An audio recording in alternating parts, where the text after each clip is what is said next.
Doctor, என்னோட relative ஒருத்தர் இல்லைனா என்னோட ஃப்ரெண்ட் ரொம்ப நாளாக குடிக்கிறாங்க. பட் அவங்களுக்கு லிவர் ப்ராப்ளம் எதுவுமே வரது இல்லையேன்னு நிறைய பேஷண்ட்ஸ் நம்ம ஓபிடிலேருந்து வெளில போகிறதுக்கு முன்னாடி கேட்பாங்க. அதுக்கு ரீசன் என்ன தெரியுமா? நம்ம லிவர் ஒரு ஸ்பெஷல் ஆர்கன். ஏன் ஸ்பெஷல்? அந்த லிவருக்கு ஏதாவது ஒரு டேமேஜ் நடந்துச்சுன்னா அதை தன்னை ரிப்பேர் பண்ணிக்கும். பட் இந்த ரிப்பேர் எந்த அளவுக்கு இருக்குன்றது தான் நம்மளோட அறிகுறிகளுக்கான லிமிட்டே.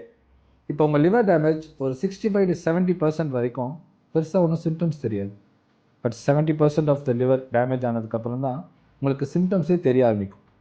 ஸோ நம்ம நல்லா இருக்கோன்றதுனாலேயே நம்ம குடிக்கிறது ஒரு ஹெல்த்தி விஷயம் ஆகிடாது. அண்ட் எல்லாமே ஒரு மாடரேஷனில் தான் இருக்கணும். அது உங்கள் டயட்டாக இருக்கட்டும், ஆல்கஹாலாக இருக்கட்டும். So don't wait for your liver to show symptoms.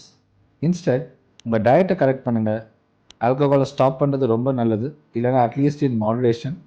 And ஒரு நல்ல ஃபிசிக்கல் ஆக்டிவிட்டி. ஃபிசிக்கல் ஆக்டிவிட்டினா ஜிம் தான் போகணுன்னு அவசியம் இல்லை.